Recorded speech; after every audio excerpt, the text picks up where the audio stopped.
Good morning. My name is Audra, and I will be your conference operator today. At this time, I would like to welcome everyone to the Jacobs Fiscal First Quarter 2024 Earnings Conference Call and Webcast. Today's conference is being recorded. All lines have been placed on mute to prevent any background noise. After the speaker's remarks, there will be a question-and-answer session. If you would like to ask a question during this time, simply press the star key followed by the number 1 on your telephone keypad. If you would like to withdraw your question, press star 1 again. At this time, I would like to turn the conference over to Jonathan Evans, VP of Corporate Development and Investor Relations. Please go ahead. Thank you, Audra. Good morning. Our earnings announcement was filed this morning, and we have posted a slide presentation on our website, which we'll reference during the call.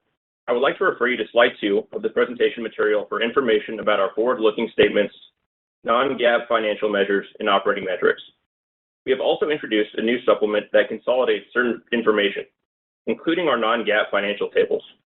Additionally, beginning with this quarter, the company will no longer apply an adjustment to adjusted net earnings from continuing operations and adjusted EPS, which previously resulted in the application of the expected annual tax rate to all quarterly periods.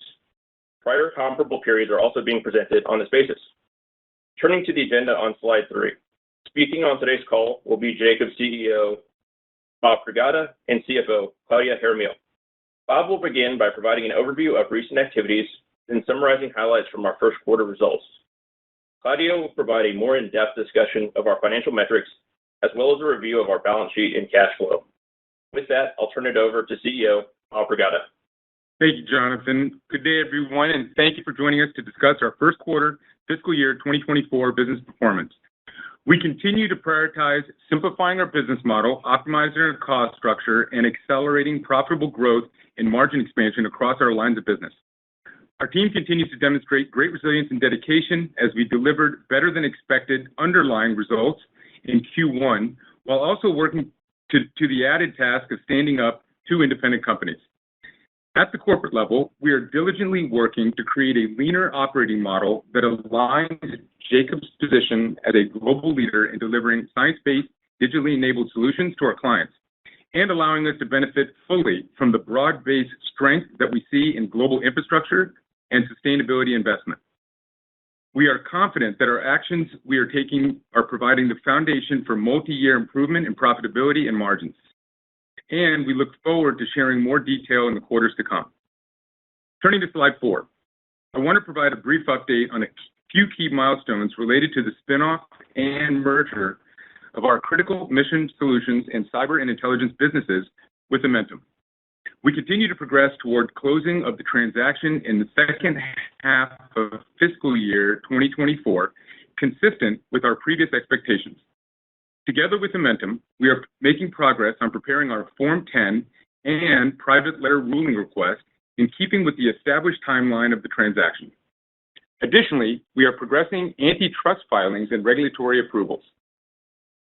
Upon the public filing of the Form 10, we aim to offer more comprehensive information and look forward to introducing the combined leadership team to our investors and analysts later this spring. I would also like to briefly touch on the cost optimization plan that we outlined last quarter. Our transformation to a less volatile and higher value, higher margin portfolio is well underway. We continue to find new ways to streamline our operating model, and while it is too early to positively revise our targets, we are increasingly confident in our ability to enhance our long-term profitability. As we progress towards separation and optimizing our corporate cost structure, we now are able to better align costs to the applicable business units. As a result, we have made the decision to shift some corporate unallocated costs into the current P&PS segment, which will allow for greater long-term recovery of our corporate overhead. While this has the effect of temporarily weighing on our segment operating margins, this has no impact on our bottom line today. Rather, this will boost corporate profitability in the long run as we gradually recover costs from public sector clients, providing upside beyond the initial 13.8% adjusted EBITDA margin target set for standalone Jacobs post-separation that we shared last quarter. This adds to our conviction that our transformation will drive multi-year value creation. Turning to slide 5, and Q1. I'm pleased to report a strong first quarter revenue driven by 9.5 gross and 7.9 adjusted net revenue growth that is entirely organic. Backlog increased 5% year over year, and gross margin in backlog improved 29 basis points year over year, boosting confidence that our businesses can continue their profitable growth trends. This quarter's results include a one-time, non-cash $15 million inventory write-down. Excluding this item, adjusted operating profit would have increased versus the prior year period. We saw a continuation of strong organic growth in P&PS with 8.4% adjusted net revenue growth. We had a Q1 operating cash flow of $418 million, up 38% year over year. Strong cash conversion is a hallmark of our asset-light business model and remained robust in Q1 with $401 million in free cash flow, and we expect to generate greater than 100% adjusted free cash flow conversion in fiscal year 2024. The ultimate measure of our ability to create value is long-term growth of free cash flow per share, and that will continue to be our North Star. Turning to slide 6.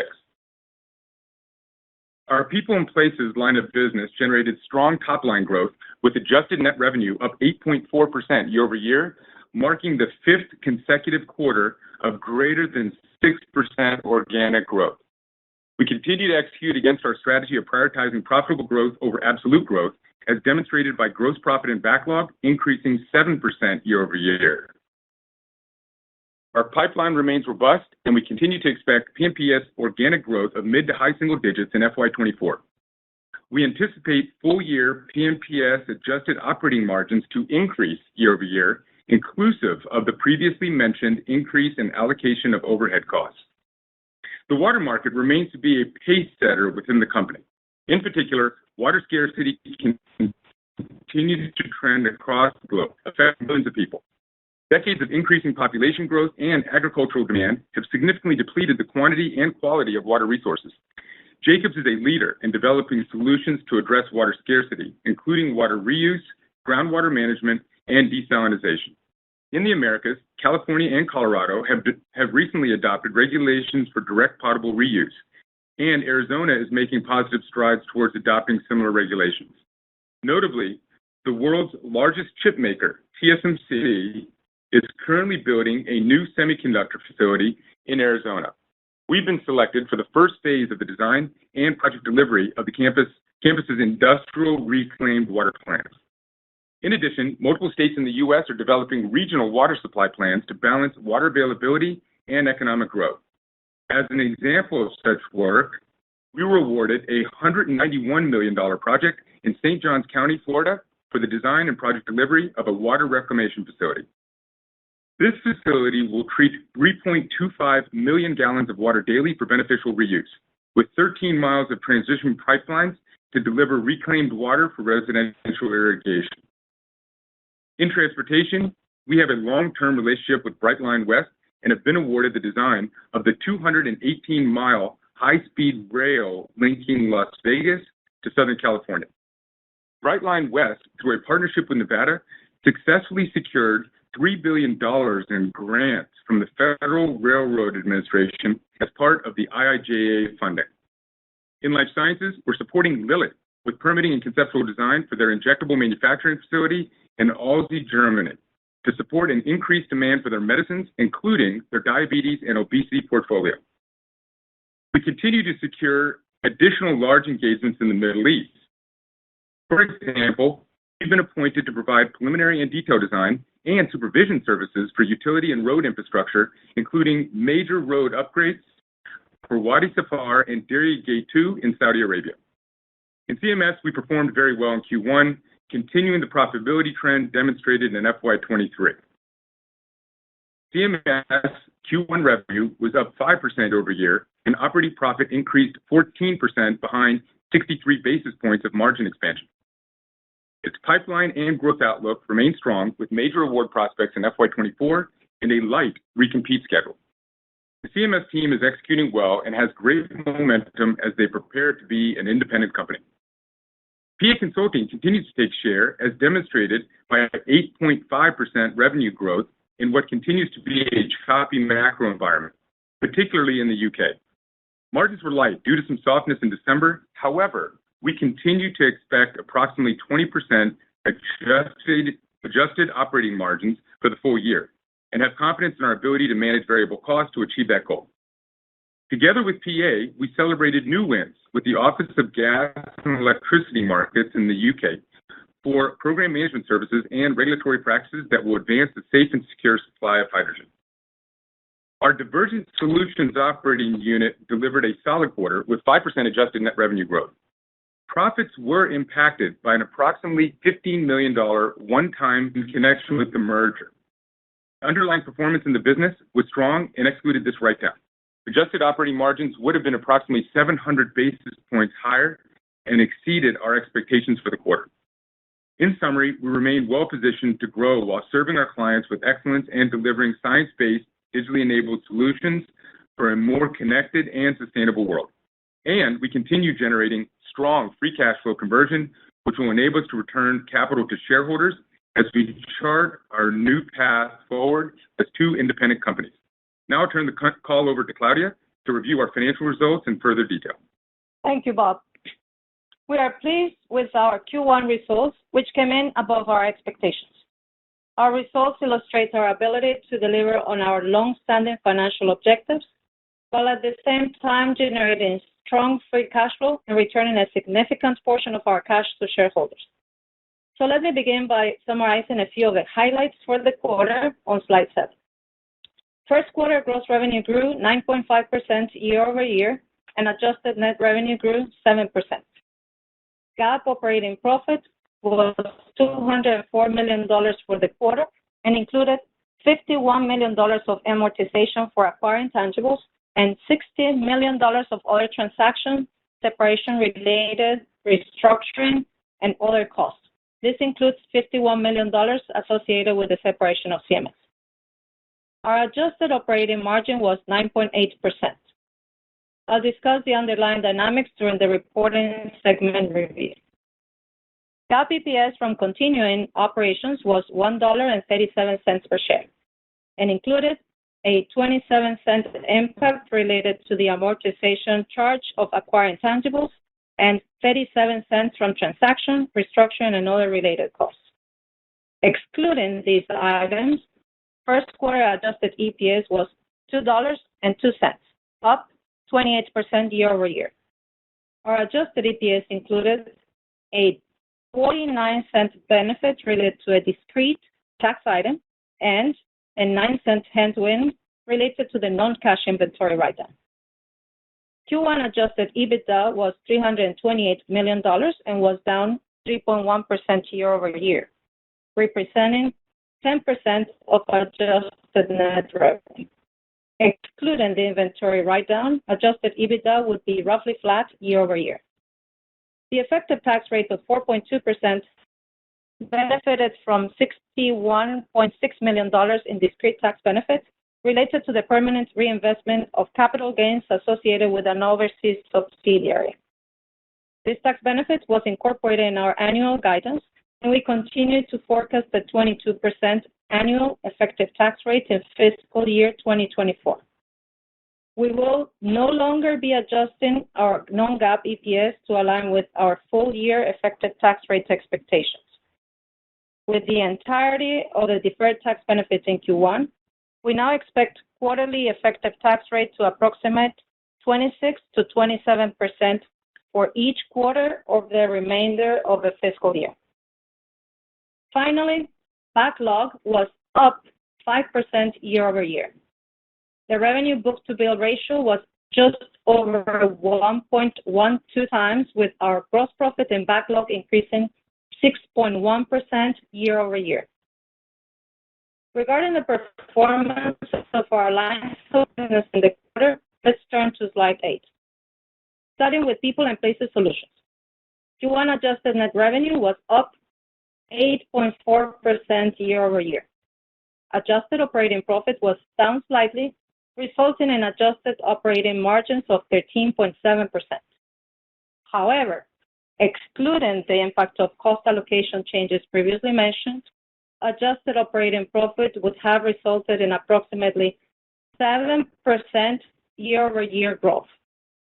We continue to see solid momentum in both growth and profitability in the business and anticipate full-year PMP's adjusted operating margins to increase year-over-year, inclusive of a previously mentioned increase in allocations of overhead costs.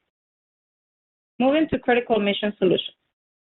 Our Q1 revenue increased 5% year-over-year, with backlog up 9%, continuing a consistent trend of high single-digit growth over multiple quarters.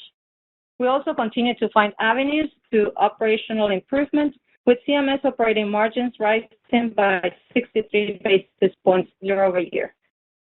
Shifting to Divergent Solutions. In Q1, our adjusted net revenue increased by 4.7% year-over-year. Underlying execution was strong. Adjusted operating profit was $8 million, including the $15 million inventory write-down. Excluding the one-off write-down, performance was above expectations. Now, let's turn our attention to PA Consulting. Q1 saw an 8.5% year-over-year revenue increase. PA continues to deliver ongoing positive momentum in bookings and pipeline. However, the UK's ongoing election cycle introduces macro risks that we are closely monitoring.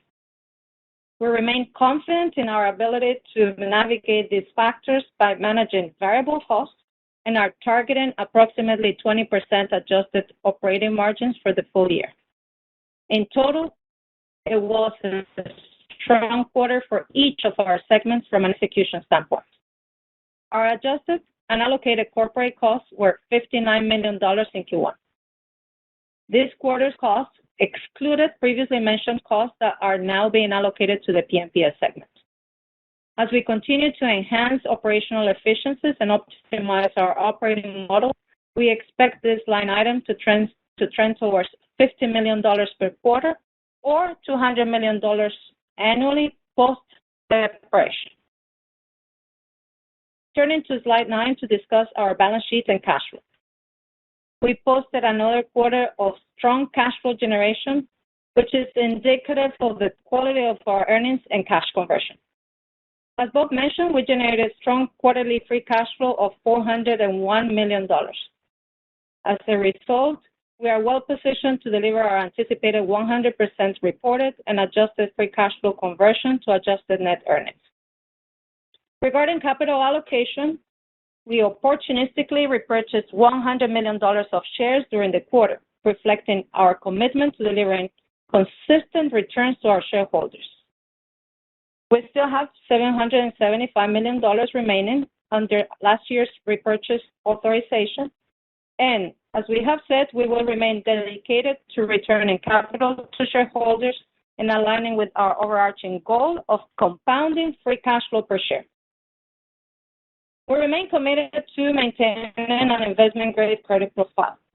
We ended the quarter with cash of $1.14 billion and gross debt of $2.9 billion.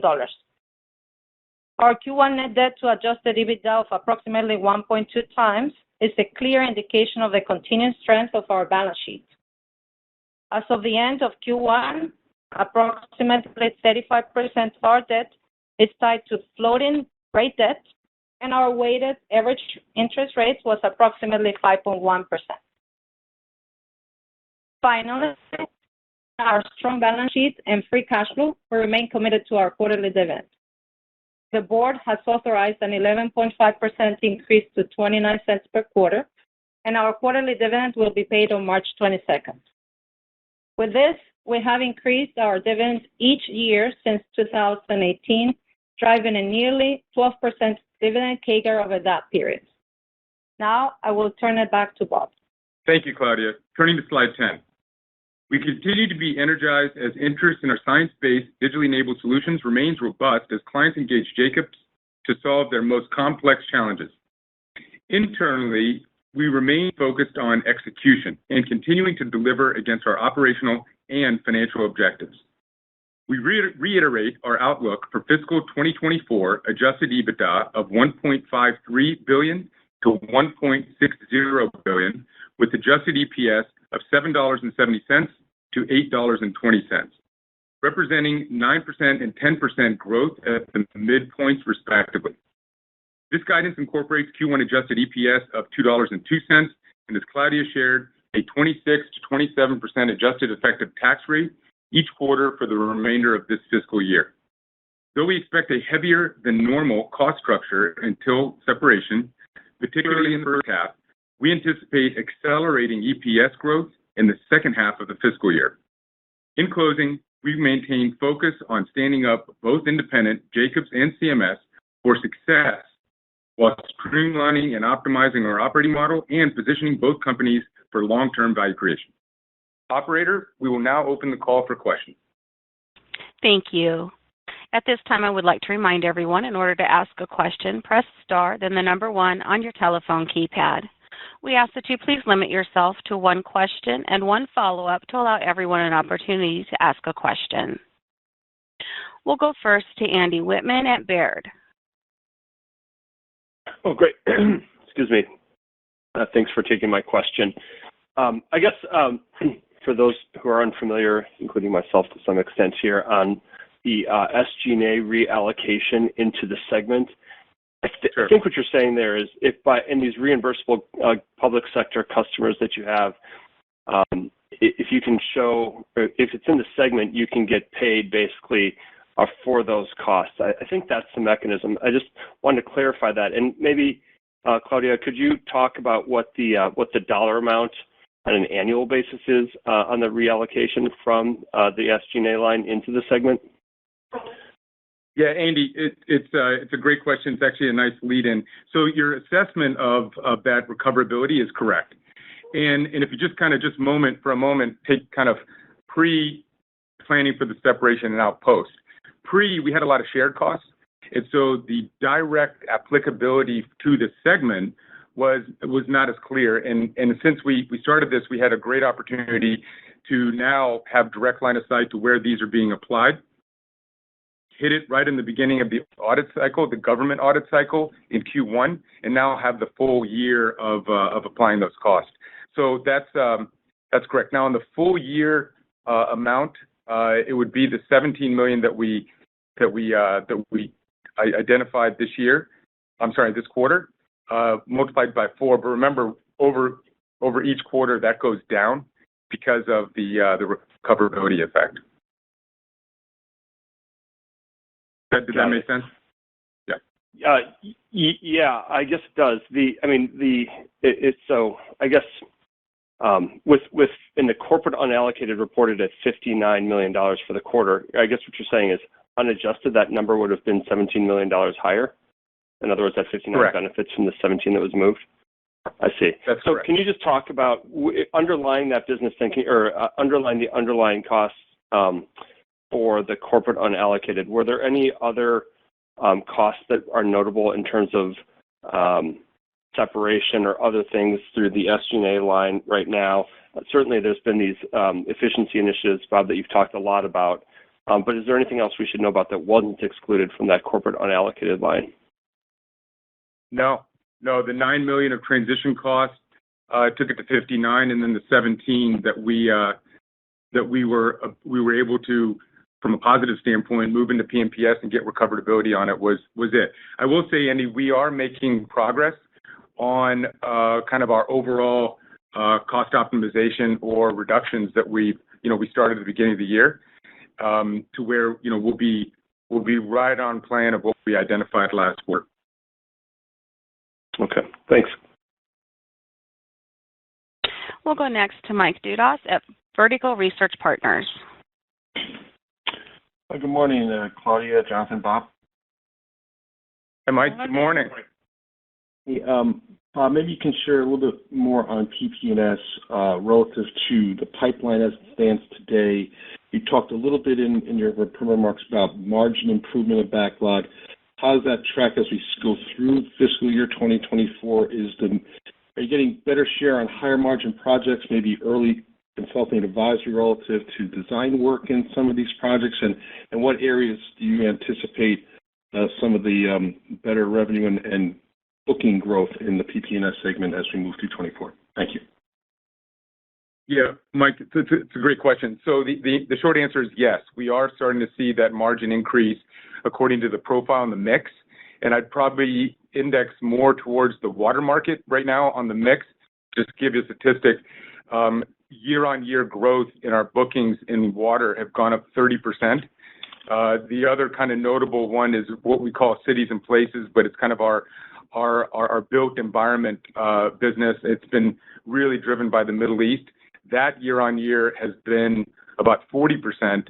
And what's kind of positive about both of those, and I never thought that I'd say this before, but from a cash standpoint and a margin standpoint, we're hitting company-wide type of margin targets in the Middle East, which is a positive. And then the water sector has traditionally been our higher margin component of our business. So kind of two trends there. Perfect. And what about for bookings and outlook as we move through 2024? Are those the areas you concentrate or other areas, given life science, semi, work, reshoring, et cetera? Yeah. So moving forward, we're starting to see some pretty exciting developments happening within the life sciences world. That, as we've talked about it before, it's been red hot for several years. I'd say the last couple of quarters, we've seen it hasn't declined, but it hasn't been, accelerating the way it was in the past. Just in the last 6 weeks, we've had some really deep conversations with, these are tier one clients we've had forever, that hopefully we'll be reporting some really good news next quarter on those jobs. I did mention the Lilly job in Germany. That portfolio specifically around GLP-1 has continued to be strong. Novo just announced the acquisition of Catalent. Those Catalent facilities are going to need to be retrofitted, and we were already in the middle of Novo's work. So that's a real positive too. So I'd looked at life sciences, getting back. And then, the chip manufacturing world has been kind of at the, as our design work continued, from an external semi-market standpoint, we're now on the upswing of a new cycle. And so we're seeing more work around the tool OEM. So a lot of the R&D work in order to support these manufacturing facilities on higher powered chips, really driven by AI, has been a nice early booking. So it's kind of concept work that's happening there. Thank you, Bob. We'll move to our next question from Andrei Kaplowitz at Citigroup. Hey, good morning, everyone. Hi, Andy. How are you? Good. So, Bob, just following up on, Mike's question, you mentioned water overall, the Middle East driving your overall people and places business, which is great. But are there any areas that you are worried about on that side? You mentioned the UK for PA, but not really for people and places. And your backlog was up nicely in the quarter. Does it just continue to sequentially rise from here? Yeah, I'd say the answer to the last part, Andy, is yes. And from a P&L margin perspective, we feel comfortable that our year-on-year increase that I mentioned in the script is real. And so year-on-year margin increase year-on-year. If there were areas that I'd say soft might be too strong, but if there were areas that we've got a high level of attention on, it is the UK. We've been able to stay flat in the UK, which is a positive. But we did have the National Infrastructure and Construction Report just published here. I think it was Friday, and the UK government committing to the same level of spend, 775 billion pounds over the course of the next 10 years, with some consideration for inflation. So that's an area that we're continuing to put some attention on to make sure that we continue the growth, but overall positive. Bob, that's helpful. And then, maybe just on Divergent Solutions, I know a piece of it is going to go with the RMT, but, maybe a little more color on the inventory write-down. Divergent's just, as underlying margin's good, but it's kind of been all over the place a little bit over the last several quarters. So what does Divergent look like as you go forward, let's say post-RMT for Jacobs? Yeah.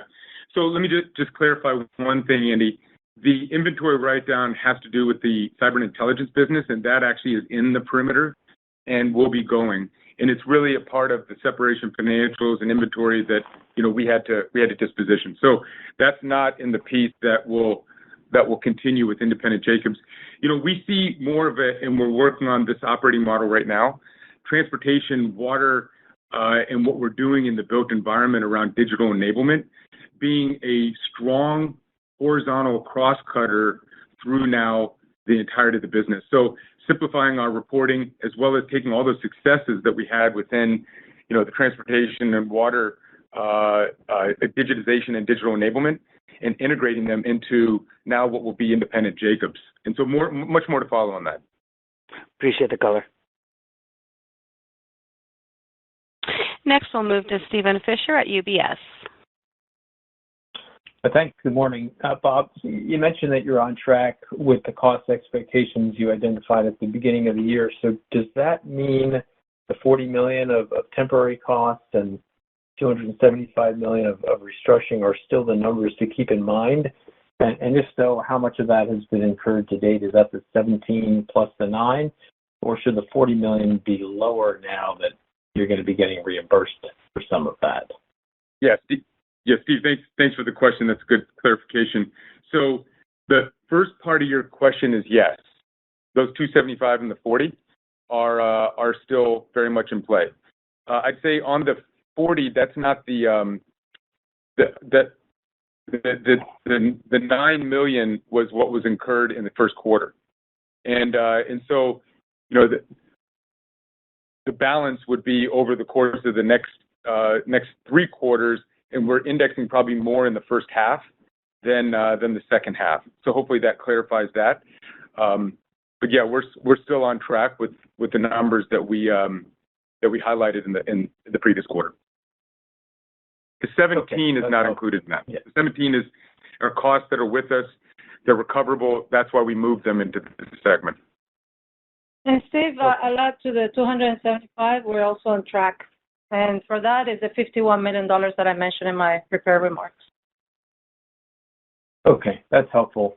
And then the 14.6% margin for P&PS, is that on the same basis as the 13.7% in Q1? I assume it is. And if so, then how quickly do we get above that 14.6% to kind of deliver it for the full year, given the lighter side in Q1? Yeah, Steve, the answer to the first question is yes. And I'd say within the next few quarters. Okay, so in other words, Q2, we should still be expecting it to be below that, or? No. It'll sequentially increase over the next few quarters to where Q4, will be above where we were last year. Okay, I'm just for the trying year. To kind of for the year. Yeah. For this year. Okay. For this year. Got so this year will be higher than last year on year total. Right. But this year you're guiding to 14.6%, right? Do I have that right? So better than 14.6. So last year was 14.6. Yeah, better than 14. Right. And then this year will be better than 14.6. Right. And if you're 13.7 for the quarter, you got to start being better than 14.6. So I guess I'm just trying to figure out how quickly we get better than 14.6. If that it will be a gradual increase. Yeah, it'll index over the second half, and we'll see that within our reported financials. Steve. That's why I said a few quarters. Okay, gotcha. Thank you very much. Yep. We'll take our next question from Jerry Revich at Goldman Sachs. Hi, this is Adam on for Jerry today. Thanks so much for taking my question. Can you talk about? Hi, how are you? Can you talk about more about what drove the 280 plus margin decline in PA Consulting, even with revenues higher sequentially, and then what drives visibility on the margin ramp through the balance of the year? Sure. So I'll answer the second part first, Adam. the pipeline as well as we call it stock of work in PA, but it's backlog, is driving the optimism there, as well as the team really does have their arms around the variable cost structure of the entity. Similar to Jacobs, it's a people business, asset light, and services oriented. The drop was probably driven a little bit by some volatility with our clients in December, and the discretionary spend and it was kind of more in the UK business and around what was going on within UK government, defense and security, as well as the public sector work, and so that kind of, if it stops on a dime, we can't make those variable cost actions, and so we end up seeing that in the quarter. That has since kind of returned, and then we're managing our variable costs ahead of it, similar to what we did mid last year. And then on the top line, solid growth this quarter, high single digits, but the comps get a little harder from here. How are you thinking about the organic growth outlook and the balance of the year amid, some of the things going on in the UK market?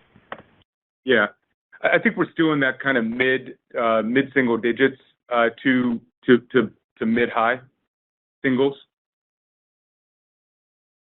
Great, thanks so much. The business for 3 years, 3 years been double-digit growth, and so we're still growing. I think we're probably kind of in that mid-single-digit growth now. Great, thank you. And next, we'll move to Chad Dillard at Bernstein.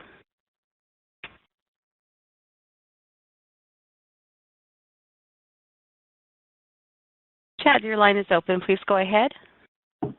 Sorry, I was on mute. Hey, good morning, guys. Hi, Chad. So I wanted to spend a little bit more time on just like what you're seeing from like a booking standpoint in people and places. So first place is just like on the semiconductor side. So it sounds like there's a number of grants to be announced by the U.S. in March. To what extent do you think that could potentially unlock more activity from a design standpoint? And then just like what are you seeing from like a domestic versus international perspective, just for semi design? Yeah. So let me answer the first one, Chad. Just writing some notes down.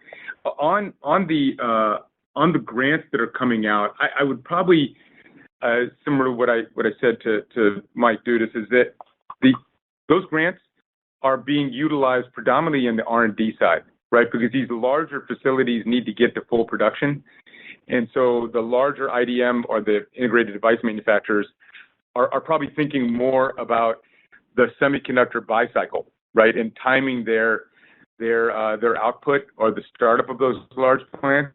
So those grants then go to where technology advancements are happening, and that's happening at the tool OEMs. And so actually that's kind of driving our bookings right now as well, those tool OEMs. The great thing about Jacobs is, we're inside the technology of the tool and understand the facility requirements for them. So we've got a nice position there, and that's what's kind of driving the bookings within the semi piece. Right now, I'd say that predominantly it's domestic. We are seeing some activity in Europe around the EU Chips Act, but really the business is probably more indexed towards the domestic piece. I would say that the country that we're really watching and are in the midst and was just there in December is the growth of foreign direct investment in India. And as chip manufacturing potentially pivots from China in India, into India, and so we're kind of on the front end of that as well, both large scale Indian clients as well as foreign companies that are non-Indian clients coming in India. Got it. That's super helpful. And then just going back to the cost reallocation from corporate unallocated to people and places, just trying to get a sense for like how long it'll take before you actually get a chance to hit the P&L. Do you have to go through like a full bid cycle? So in other words, do you have to like fully turn over the backlog before you see those benefits?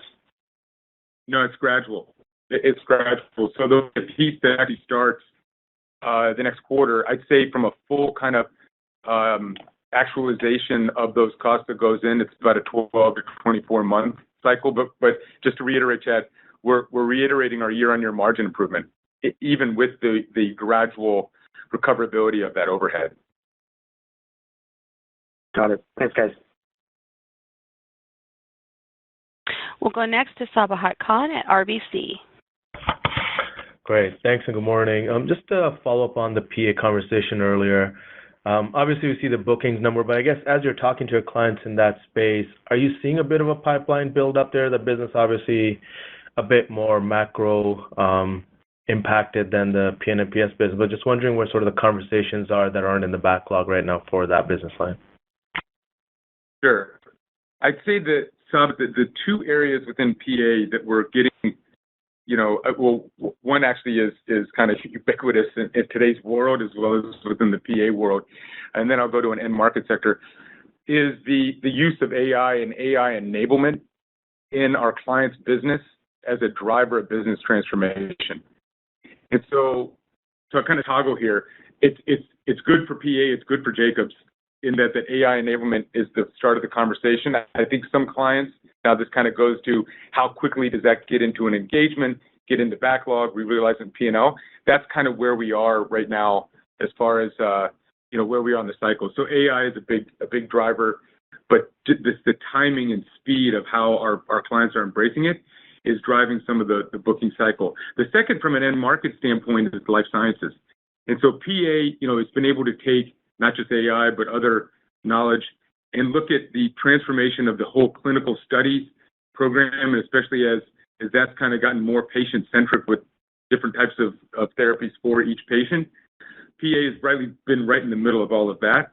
And so that's kind of got a tail on it as well. And then the last one that is really kind of starting to develop in our pipeline of PA is around the use of AI in early-stage drug discovery piece, and it's real early stage. I mean, clearly the tier ones are way out ahead, but PA does it from more of a standpoint of how that's going to transform kind of the tier 2 and tier 3 clients. So, some good stuff. I'd say just the timing right now of how quickly those get embraced while clients are thinking about, their own business is causing some of that near-term softness. Great. And then I guess on the PNPS side, there's been some discussion about when some of the larger funding packages really get going, but maybe if you could provide a little bit of color around, your top line guidance for PNPS and what assumption is in there from kind of contribution from the IIJA or the IRA, and, or how much of it is from kind of just base level business and how maybe the government funding is tracking relative to initial expectations. Thanks. Sure. Yeah, I'd say that guidance that we've been pretty true to, and I mentioned a statistic there that, that 6 to 9% or mid to high single digit growth. And for the last 5 quarters, we've been right there, on the high end of that range is where we're seeing. The IIJA component of that is, we just saw some statistics that, we're from a timeline standpoint halfway through, but on some of the larger rail and highways specifically, we're 25% outlaid, 50% obligated, and 25% outlaid on the actual monies. So it hasn't been a big piece of the growth, but the positive news is that, it looks like that 5-year cycle is definitely going to get extended. Great. Thanks very much. Our next question comes from Bert Subin at Stifel. Bob, just to follow up on that point, if we look beyond 24 and maybe into 25 and past that, it sounds like your visibility is generally improving, not just in advanced facilities, but in large parts of PNPS. If you think about potentially toggling your, above what your medium-term view is for the segment, what would drive that? Is that more a function of winning some specific larger projects, or is it the flow of funding under some of these programs? Yeah, Bert, and are you saying independent of advanced facilities? So the other kind of non-advanced facility sectors are still inclusive of? No, I think inclusive of. I guess from what you were saying, Bob, in your earlier comments, it sounds like, you feel like you're more on that upslope and you're seeing sort of the path to some of that CapEx will be beneficial for you. So including that and thinking about what you just mentioned about IIJA and some of the other programs, it seems like your visibility is quite good. If we were to say several years from now, look at you and you were growing at 9% or faster than your 6 to 9% growth range, I'm just curious if that's more a function of winning some of those larger projects that are out there, or is that just the funding needs to flow sort of on time? I would say it's probably more of winning those projects. In the market that I would index towards is water. The pipeline growth in water, and I mentioned it last quarter, Bert, and it actually has continued this quarter. It's not as big as transportation, but if transportation, continues at the same kind of clip, even with the IIJA comment, but water continues at the rate that it is right now, and we're having this conversation 6 to 8 quarters from now.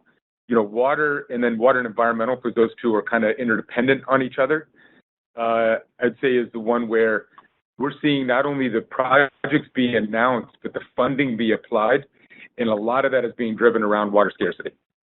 And look at what's going on in California right now. It's either we got too much and we got to figure out where to put it, or we don't have enough and we got to figure out how to find it and treat it.